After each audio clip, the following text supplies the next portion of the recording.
네.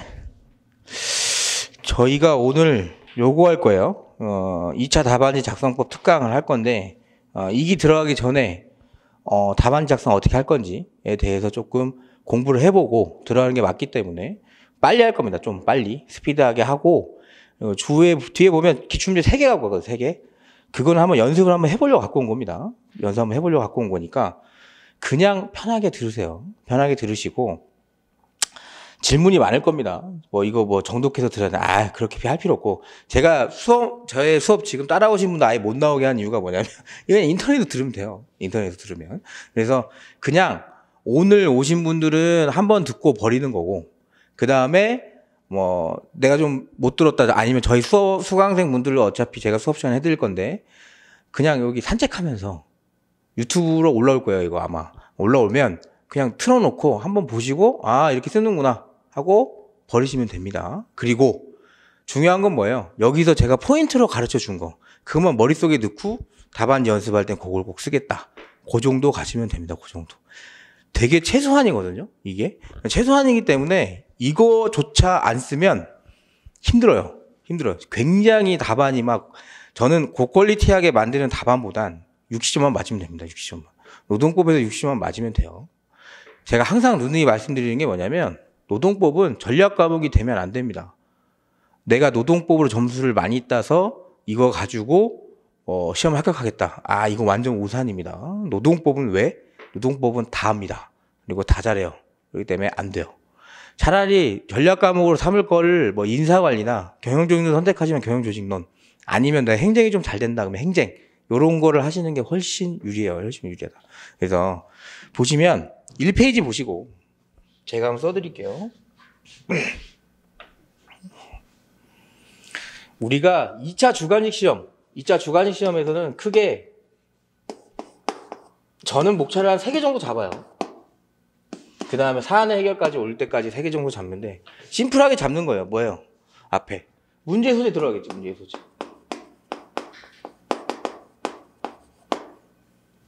아니면 사안의 논점으로 들어가도 돼요. 어떻게 들어가도 상관없습니다. 서라고만 쓰지 마세요. 사례형이 나왔는데 서를 쓰면 안 되는 이유는 뭐예요? 서는 어떠한 주제에 대해서 논하라 이렇게 나왔을 때 서 같은 걸 쓰는 거고, 우리는 사례형이 나오잖아요. 사례형이 나오면 뭐다? 그냥 문제의 소재. 왜? 도대체 문제에서 뭘 묻고 있는지 요걸 써야 되니까 문제의 소재를 쓰는 거고요. 두 번째는 뭐냐면,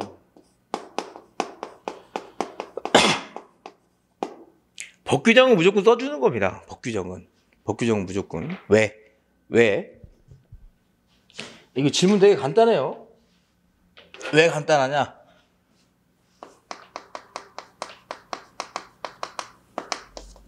우리 시험은 법전을 줍니다.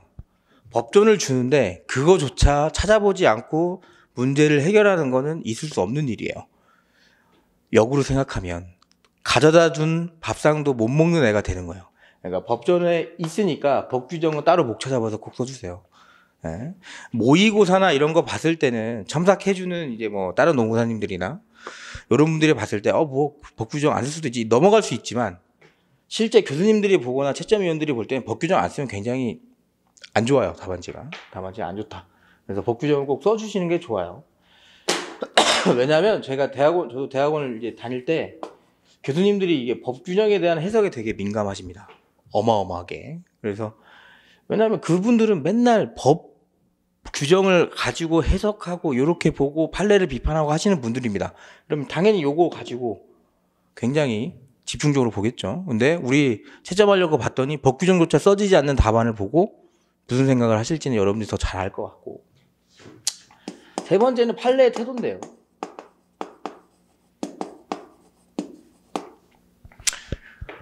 판례의 태도는 꼭 똑같이 써야 되냐, 이런 질문이 제일 많아요. 똑같이 써야 되냐. 제가 항상 드리는 답변인데, 똑같이 쓰면 좋죠. 똑같이 쓰면 무조건 좋습니다. 토시 하나 틀리지 않고 쓰면 너무 좋은데, 문제는 뭐예요? 똑같이 쓰기가 어려워요. 노동법 1, 개별적 근로관계법만 해도 우리가 시험장에 들고 갈 판례가 300개가 넘고요.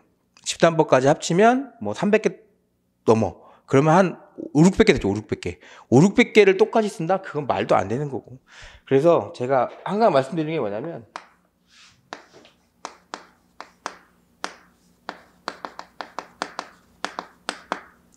이 논리는 똑같아야 됩니다. 논리가 변하면 안 돼요. 판례에서 흔히 말해서 우리가 통상임금, 우리가 이제 뒤에 통상임금 관한 문제를 볼 텐데, 만약에 통상임금 예를 들자고요.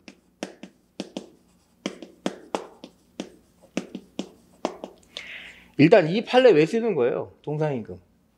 왜 문제가 됐어?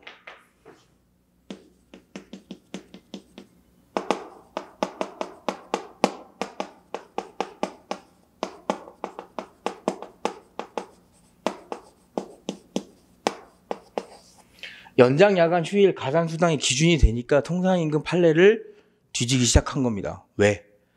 법규정, 근로기준법 시행령 제6조 1항만 봤을 때는 뭐예요?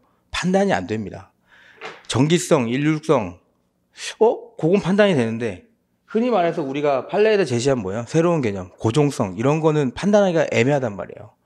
가족수당 이런 거야 판단할 수 있겠지. 근데 정기상여금, 작년에 시험에 나온 것처럼 뭐 재직 중인 자만 준다, 일할 계산해서 준다, 비례지급해서 주겠다, 이래버리면 애매한다고요. 그러니까 뭐예요? 대법원이 통상임금 이렇게 판단해라 쭉 준 거죠. 그런 논리, 그런 논리는 뭐예요? 똑같이 써주셔야 됩니다. 똑같이. 논리는 변하면 안 돼요. 근데 요거는 좀 변해도 돼요. 너무 힘드니까 표현 같은 거는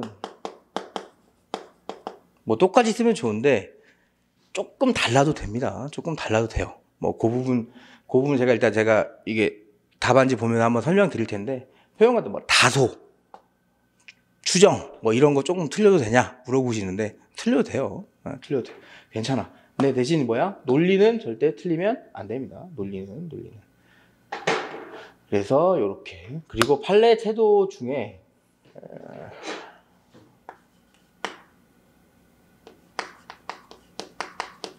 최근 판례는 무조건 써주시는 게 좋아요.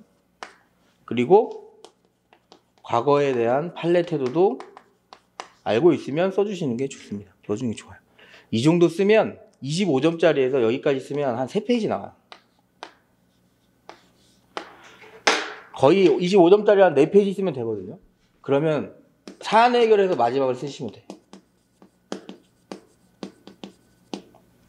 그래서 일단은 큰 테두리는 문제의 소재, 법규정, 판례 태도, 사안 해결 이렇게 쓰시고, 저희 문제의 소재에서 뭐가 들어가야 되는지 한번 설명을 해드릴게요. 문제의 소재는 뭐가 들어가야 되냐면, 여러분 우리 문제 풀려고 문제 이거 쓰는 거잖아요. 답안지. 그럼 뭐다? 문제에 누가 나오는지를 봐야 됩니다. 문제 누가 나와요? 제일 많이 나오는 게 당사자야. 다른 말로 하면 그냥 주인공. 우리 시험은 뭐예요? 노동법이죠. 노동법이면 나와봤자 회사, 근로자, 노동조합, 얘네가 답니다. 거의 다예요. 뭐 제3자 구성권이 문제 나올 리도 없고요. 임금채권의 상계 아니면 생각보다 다른 사람들이 나오기가 쉽지 않아요. 그래서 얘네가 단데 표현을 어떻게 해요? A 회사, 근로자 갑, 뭐 B 노동조합 이렇게 하겠죠. 그러면 문제의 소재는 누가 나와야 돼? 누가 주인공인지 알아야 될 거 아니야. 누가 주인공인지. 그래서 얘, 세 명은 등장을 해야죠. 문제의 소재 만약에 3명이 나왔으면, 2명이 나왔으면 2명이 등장하는 거고요. 두 번째는 뭐예요? 문제의 소재를 너무 어렵게 생각하시는 분들이 있는데, 의외로 질문 많은 게, 저는 여긴 줄 알았는데 여기를 질문 많이 하시더라고. 어떻게 시작해야 될지 모르겠다. 우리 뭐 예시 답안 그리고 사례집 같은, 시중에 나와 있는 사례집 같은 경우에는 어때요? 문제의 소재가 너무 빠방합니다. 그거 실제로 한번 그대로 베껴보시면 몇 페이지 나오냐면 거의 한 페이지 넘어갑니다. 한 페이지 넘어가면 어떻게 쓸 건데? 여기 뒤에 걸. 시간은 한정되어 있습니다. 우리 시험에. 우리가 모의고사 볼 때 뭐 3, 4분 늦게 내고, 뭐 인원수 많은, 수강생 많은 분들 거 뭐 시험 보시면 아시겠지만 시험지 내는데도 한 5분 걸리잖아요. 쉬는 시간까지 다 써도 되고. 5분 더 안 준다고요. 5초도 안 줘요. 5초도. 삐 하면 끝이야. 문제 피는 것도 미리 보지 못합니다. 그러니까 우리가 모의고사 볼 때도 이런 연습을 해야 돼요. 문제의 소재를 한 페이지 써버리면 어떻게 되냐면 여기가 쓸 게 거의 없어요. 여러분이 손이 한계가 있는데 많이 써봤자 4페이지입니다. 근데 문제의 소재 한 페이지 쓰면 법규정 쓰고 판례 태도가 2페이지 넘어가 버리면 사안 해결이 거의 뭐 반 페이지밖에 안 나올 텐데, 저는 차라리 문제의 소재는 반 페이지 넘어가시면 안 되고 사안 해결을 한 페이지 쓰는 걸 추천드립니다. 왜? 교수님들이 보는 건 뭐예요? 여기야, 여기. 니는 어떻게 푸는지 볼게. 그렇기 때문에 문제의 소재에서 너무 많은 힘을 들일 필요는 없습니다. 대신 명확하게는 써야죠. 명확하게. 그래서 주인공은 나오는 거고, 얘네가 뭘 가지고 싸우는지는 알 거 아닙니까? 뭐 A 회사, B 노동조합 관련해서 뭐 단체 협약에 문제가 있으면 단체 협약 해석에 문제가 나올 거고, 그렇게 해서 당사자는 무조건 나오는 거고. 두 번째는 뭐예요? 뭐 쓸 겁니까, 여러분? 뒤에. 뭐 법규정 관련해서 쓸 거잖아요. 그럼 법규정 언급만 해주세요. 관련된 법규정. 뭐 통상임금이면 시행령 6조, 평균임금이면 근로기준법 2조 2항 이런 식으로 써주시는 게 좋다. 그래서 법규정은 언급만. 그 다음에 뭐예요? 주요 논점. 어렵게 생각하지 마시고. 왜? 요거 어디서 쓸 겁니까? 이거 녹마자 3번에서 쓸 겁니다, 여러분. 뭐? 무슨 판례 가지고 쓸 거냐 이거지. 무슨 판례 가지고. 근로기준법상 근로자 개념 가지고 쓸 거면 근로기준법상 근로자 개념 판단한 법원의 입장, 아니면 통상임금 가지고 쓸 거면 통상임금 판단 기준에 판단한 법원의 입장을 기준으로 A와 갑 근로자의 분쟁을 해결해 보도록 하겠다. 이런 식으로 쓰는 거면 어렵지 않아요. 그러니까 이렇게 쓰고 그 다음에 이렇게 넘어가는 거예요. 문제의 소재에 꼭 나오는 게 지금 뭐예요? 주인공 나오고, 내가 노마자 2번에 있을 거 법규정 언급해 주는 거고, 그 다음에 주요 논점 쓰고 밑에 한 줄 뭐다? 그래서 이렇게 분쟁을 해결해 보겠다. 이거 뭐야? 사안 해결 나오는 거고. 한 줄씩만 나오면 돼요. 그러면 문제의 소재는 다 쓰는 거예요. 문제의 소재 다 쓰는 거다. 그래서 어렵지 않다. 그래서 만약에 문제의 소재 진짜 안 써지면 그냥 단순하게 주인공 쓰고 법규정 문제되는 거 요거 쓰고, 그 다음에 판례 이런 논점으로 내가 암기한 판례 이런 내용 쓰고, 그 다음에 마지막에 그래서 사안을 해결해 보도록 한다. 이렇게 써도 말이 됩니다. 그래서 문제의 소재는 요 정도 쓰시고요. 법규정 여기 페이지 잠깐 보실까요? 1페이지. 일단 1번 보세요. 노마자 1번. 문제의 소재, 5호 사안의 논점. 둘 중에 아무런 표현이라 써도 상관없습니다. 상관없어요. 뭐 답이 있는 건 아니니까 그렇습니다. 그래서 문제의 소재 쓰시고 사안의 논점이라고 쓰셔도 돼요. 물음에 대한 답을 하기 전에 내가 앞으로 이렇게 쓸 거다를 보여주는 부분이에요. 그냥. 그래서 필수적으로 기재되는 항목은 제가 나오죠. 법규정, 그리고 주인공, 주요 논점. 얘네들은 꼭 나오는 겁니다. 얘네들. 이 노마자 2번 보세요. 법규정. 요거 절대 빠지면 안 돼요. 왜? 법전 주는데 주는 것도 못 먹으면 안 되죠. 그리고 판례 태도 보시면 노마자 3번. 구체적으로 작성하는 게 좋아요. 구체적으로 작성하는 게 좋다. 절대 논리가 틀리면 안 되고요. 왜 이 판례가 나오는지를 먼저 작성하는 게 제일 좋아요. 예를 들어서 통상임금성에 관한 판단 기준이 문제가 되면 통상임금성의 판단 기준은 뭐예요? 아까 제가 잠깐 말씀드린 것처럼 연장 야간 휴일 근로수당에 뭐예요? 가산임금의 규정이 되니까, 가산임금의 기준이 되니까 거기에 1.5배를 곱해서 줘야 되니까 그래요. 그래서 통상임금 해당 여부는 중요하다라고 작성하고 그 다음에 쭉쭉쭉쭉 써주는 게 좋아요. 시행령 6조 보시면 소정근로 대가성은 나와 있지 않죠. 왜냐하면 통상임금 관련해서는 당연히 임금이니까 이게 평균임금이냐 아니면 더 좁게 들어가서 통상임금까지 해당되느냐 이걸 보기 때문에 이 개념 자체에는 임금이라는 개념이 깔려져 있다 보니까 소정근로 대가성을 안 쓰는 경우가 있는데 쓰시는 게 좋습니다. 쓰시는 게 좋다. 왜? 문제에서 임금이라고 딱 박아서 나오진 않았어요. 작년 시험 문제도 당연히 정기상여금이라고 나왔지 그게 임금인지는 아무도 모릅니다. 그러니까 통상임금 관련해서 소정근로 대가성 목차 빼먹지 마시고 소정근로 대가성부터 쭉쭉 써주시는 게 좋다. 그래서 세부 목차화 시키는 게 중요하다는 게 아까 그런 겁니다. 통상 임원 보세요. 판례 내용. 세부 목차화 시키는 게 중요한데 어려운 게 아니고 뭐 이거에 대해서 뭐 거창한 제목을 붙이라고 하는 게 아닙니다. 1번 뭐냐요? 소정근로 대가성 그냥 판례 나와 있는 거예요. 소정근로 대가성 쓰고 정기성 따로 목차빼서 쓰는 거고요. 일률성 따로 목차빼서 쓰고요. 고정성 따로 목차빼서 쓰시면 돼요. 5번 사안에서 구체적으로 묻는 사례가 있죠. 통상임금 같은 경우에는 무조건 구체적 사례가 나올 수밖에 없어요. 작년에 정기상여금 나온 것처럼 뭐 가족수당이 나올 수도 있고, 뭐 갑자기 생뚱맞은 게 나올 수도 있죠. 자격수당 막 이런 거 나올 수도 있죠. 그러면 그거에 대한 판례가 또 있잖아. 우리가 공부한 판례가. 그러면 그런 부분 또 써주시면 됩니다. 똑같이 써야 하는가? 요거에 대해서는 제가 아까 말씀드렸고요. 그리고 3번 보시면 과거나 최근 추가로 나온 판례가 있는 경우에는 꼭 명시를 하는 게 좋습니다. 왜? 공부한 거 보여주려고 여러분 쓰는 거죠. 답안지. 그러면 공부한 거 보여준 거 쓰는 게 제일 좋은 게 뭐냐면 나 이만큼 많이 안다. 이게 제일 좋아요. 그렇기 때문에 기억이 잘 나지 않아도 과거에 이런 입장이 있었고 최근엔 이런 경향성을 보인다. 이렇게 쓰셔도 답안지 퀄리티가 굉장히 올라갑니다. 통상임금 경우에는 뭐예요? 고정성에 대한 부분이 옛날에 없었어요. 근데 판례가 언급을 하기 시작하면서 고정성을 우리가 많이 암기를 하기 시작했죠. 그래서 그렇게 한 줄 써주는 게 되게 중요합니다. 생각보다. 그래서 사안 해결 보시면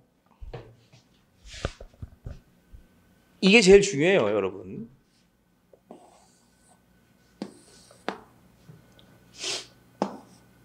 빨리 되시는 게 중요하죠. 빨리 합격하시는 게 중요하면 앞에 노마자 1, 2, 3번은 거의 점수 차이가 안 날 겁니다.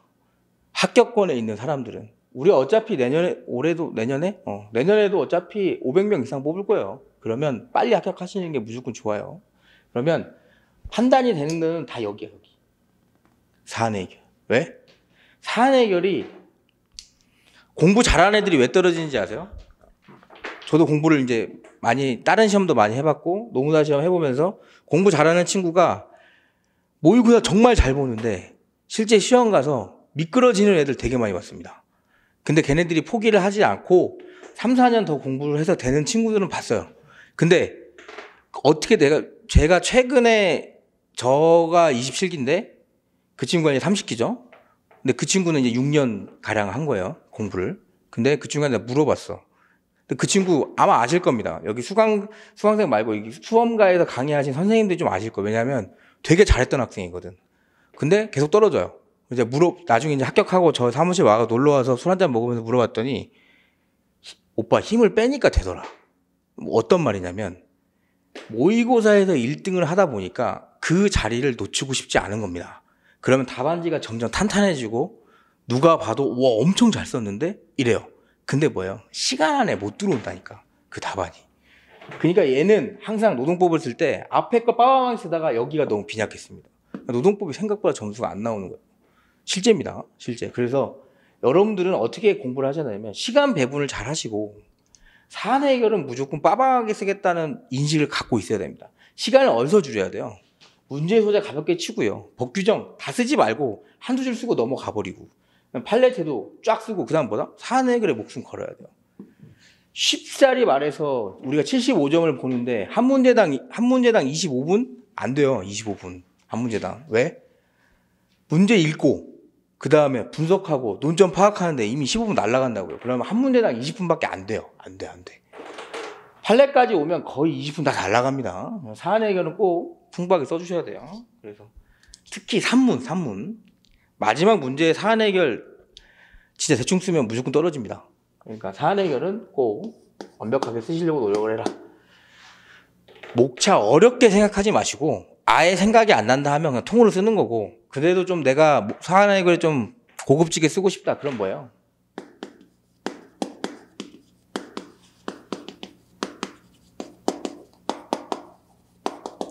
통상임 같은 경우에는 아까 소정근로 대가성, 정기성, 일률성, 고정성 나왔잖아요. 그거 목차화 시키세요.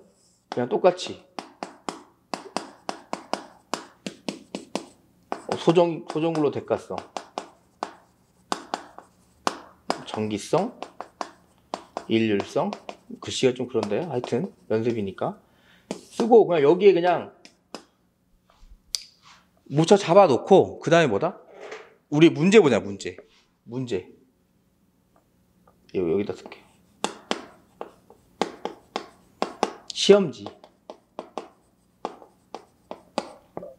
시험제 사례 나와요. 사례. 작년 시험 문제 기준으로 한번 제가 볼 텐데 제가 그대로 썼거든요. 작년 시험제 보면 요거 다 나와 있다고요. 시험제 다 나와 있으면 그냥 요 사례 그대로 베끼면 사례를 문제 소재에서 베끼는 게 아니고 여기서 베끼는 거예요. 여기서. 그러면 여기 사례 한 줄 한 줄 나오겠죠. 뭐 1개월에 한 번씩 준다. 재직 중인 자만 준다. 이런 거 다 뭐야? 떡밥이잖아 지금. 그죠? 그러면 이거 하나씩 해서 뭘 한다? 여러분들은? 사내 그래? 매칭만 시키면 됩니다. 그 다음 뭐?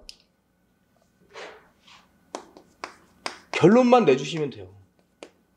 1개월 어디로 가? 정기성으로 가죠. 1개월 했으니까 뭐예요? 일정한 기간을 두고 반복적으로 지급한 걸로 볼 수 있겠다. 그래서 정기성 인정된다. 소정근로 대가성, 근로의 대가로 준 거라고 보이기 때문에 소정근로 대가성 인정된다. 유일성, 모든 근로 다 주기 때문에 인정된다. 이렇게 쓰라고. 어려운 게 아니고. 그러니까 뭐예요? 판례 서목차랑 그냥 문제지에 있는 사례랑 매칭시킨 다음에 쓰고 뭐 결론 한 줄만 쓰면 되잖아. 아니면 반줄 써도 되고요. 그러면 답안지가 굉장히 풍부해져요. 갑자기.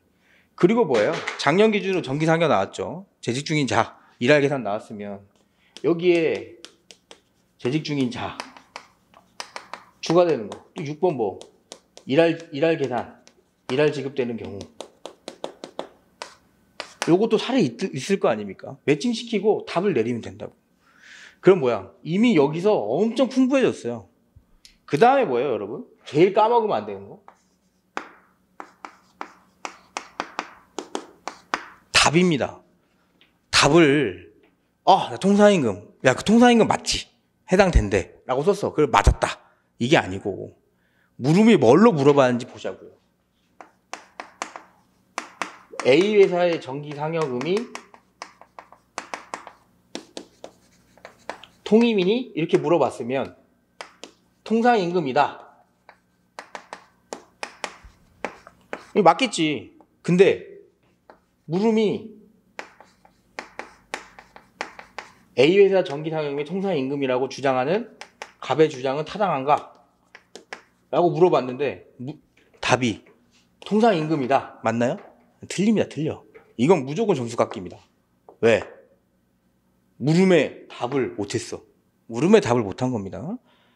답안지를 여러분들이 제일 착각하기 쉬운 게 뭐냐면 교수님들이니까 조금 유하게 봐주지 않을까? 이 정도면 해석해주지 않을까? 여러분 작년에 시험 몇 명 봤습니까? 6,000명 봤습니다. 교수님들 몇 명 들어요? 9명 들어갑니다. 9명이 6,000부를 과연 꼼꼼하게 채점을 할까요? 절대 그렇지 않아요. 절대.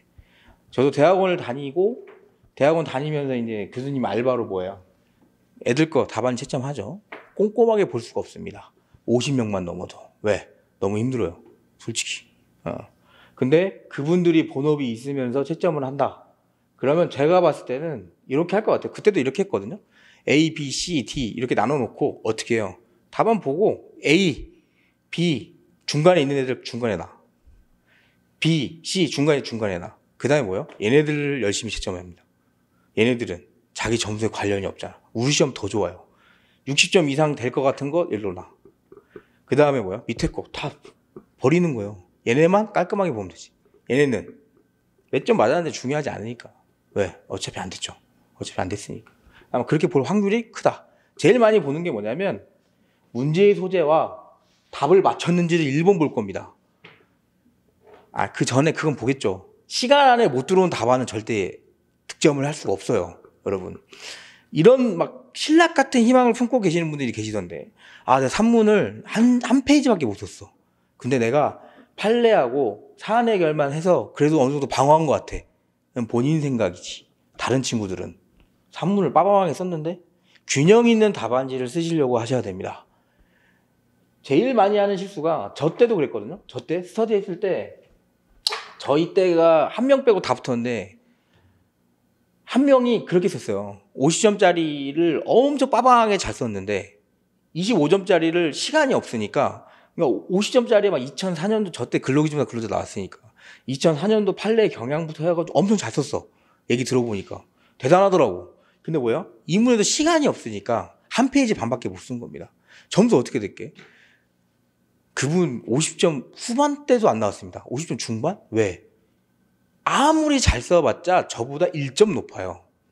근데 이문에서 날린 점수는 10점 이상이야. 점수가 절대 나올 수 없어. 절대. 그러니까 내가 이문에 더 쓸 말이 있어. 그래도 시간을 봤는데 20분밖에 없으면 어떻게 돼요? 산문 쓰는 게 맞아요. 산문 쓰는 게. 그렇게. 아무리 시간이 없고 산문이 내가 자신 없는 문제가 나와도 산문을 꼼꼼히 쓰려고 하고 아둥바둥 쓰려고 해야 붙습니다. 균형 있는 답안 꼭. 그러면 1번 교수님들이 볼 때 답안 균형 없으면 아웃이에요. 제가 봤을 땐. 그 다음에 산문 못 쓰면 그냥 끄시고. 그 다음에 뭐예요? 답. 여러분들이 채점자라고 생각해보면 답안지를 나중에 이제 알바할 때도 만약에 알바를 하실 텐데 막 하다가 답 틀리면 그냥 뒤로 밀어놔도 됩니다. 왜? 어차피 좋은 점수가 안 나와. 이 친구들은. 그러니까 제가 말한 답은 뭐예요? 왁구를 맞추라는 거예요. 왁구. 물어보는 거에 답하세요. 물어보는 거에. 갑의 주장이 타당하면 갑의 주장이 타당하다고 쓰는 거예요. 이게 통상임금이 아니고 꼭 되게 많이 하는 실수입니다. 요거. 그래서 뭐 이따가 제가 연습을 한번 해볼 건데 장황하게 하진 않을 거고요. 어떻게 볼 건지 그런 부분을 좀 중점적으로 할 테니까 한번 보시면 될 것 같고. 자, 1페이지 밑에 사안 해결 보시면 제가 써놨어요. 판례 기준으로 목차하는 게 제일 좋고요. 2번 보시면 문제의 사례를 각 목차에 그대로 붙여 넣는 게 좋습니다. 이거는 제가 많이 쓰는 방법이기도 한데 최근에 저 때보다 이 문제가 굉장히 어려워졌고 꼼꼼해졌습니다. 그만큼 뭐예요? 사례가 되게 빠방하게 잘 나온다는 겁니다. 그러면 그거 살려야지. 버리지 말고. 아깝잖아요. 3번 제가 밑줄도 그어놨죠. 결론은 꼭 문제랑 답을 좀 일치를 시키세요. 의외로 일치 못하는 분들이 되게 많습니다. 저 때 무슨 문제가 나왔냐면 이 문제 갖고 오지 않았는데 이 문제가 나왔어요. 이때 실수를 좀 많이 했던 게 친구들이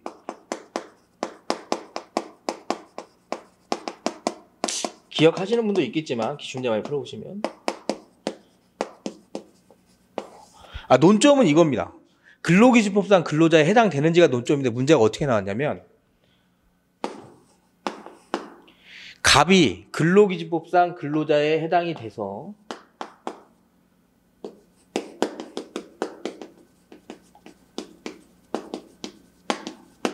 가산수당을 청구할 수 있는 자에 해당하는지가 문제가 나왔어요. 답은 그러면 어떻게 나와야 돼? 갑은 근로기준법상 근로자에 해당돼서 가산수당을 청구할 수 있다라고 나와야 됩니다. 근데 답을 어떻게 해요? 근로기준법상 근로자다 이렇게 끝내면 무조건 1점 마이너스 됐습니다. 왜? 그때 딱 나와서 저희끼리 딱 얘기했을 때 이렇게 쓴 사람이 한 50%? 이렇게 쓴 사람이 50%. 근데 얘네들이 점수가 다 높았어요. 왜? 이거 답 맞춰야 됩니다. 답 맞춰야 돼. 근데 조금 안타까운 분들이 뭐예요? 가산수당을 청구할 수 있느냐 했더니 이걸 써버리면 안 되지. 논점에. 가산수당. 논점은 이건 맞았으니까. 그죠? 요런 거예요. 요런 거 좀 방어하기 위해서 제가 항상 2기 때 3기 때 모의고사 볼 때 뭐예요? 연습. 그리고 다음 동그라미 보시면 GS 이게 중점적으로 연습해야 되는 부분. 자, 이게 제가 많이 설명을 드릴 건데 모의고사는 연습이에요. 연습. 그러니까 연습이니까 틀려도 됩니다. 그러니까 시험을 꼭 보셔야 돼요. 시험을 꼭 제가 1기 때도 누누이 말씀드리고 인강 분문도 되게 많이 말씀을 드리는데 시험을 보러 나오셔야 채점을 할 수 있어요. 근데 시험을 보러 안 나오시면 채점이 안 됩니다. 그러니까 시험을 꼭 보셔야 됩니다. 빠지지 말고. 제발.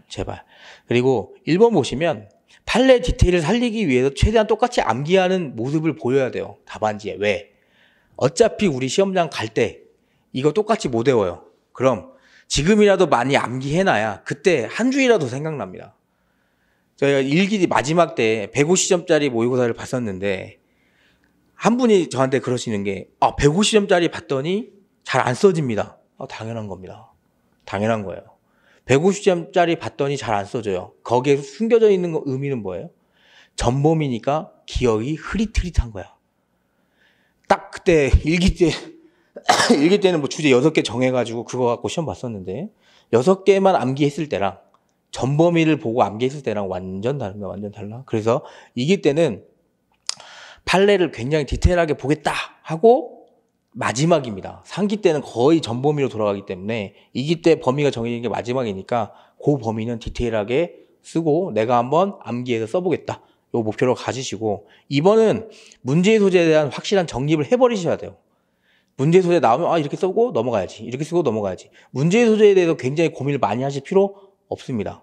문제 소재가 중요한 데는 어디냐면 인사관리하고 행정이야. 인사관리하고 행정. 인사관리는 어떻게 써 내려가겠다는 논지를 확고하게 보여주는 게 되게 중요합니다. 제가 봤을 땐. 저는 인사관리 점수가 낮았지만 인사관리 잘하시는 그 분들 보면 앞에 서부터 인트로부터 완전 달라요. 그런 부분은 조금 문제 소재나 요 앞에 서가 중요한 과목은 인사관리고 우리는 사안 해결이 제일 중요합니다. 그래서 3번 보시면 사안 해결을 확실한 정립도 하셔야 돼요. 이제. 그리고 답을 맞추고 틀리는 거 신경 쓰지 마세요. 통상임금 난 아니라고 판단했는데 난 통상임금 맞다고 판단했는데 나 망했네. 이게 아니고 지금은 뭐야? 과정이야. 답은 언제 맞추면 돼요? 2차 시험 당일내만 맞추면 됩니다. 그러니까 너무 막 그거에 제가 놓쳤습니다. 틀렸습니다. 이게 우리 객관식 보는 게 아닙니다. 1번, 2번 오지선다 중에 하나 고르면 안 돼.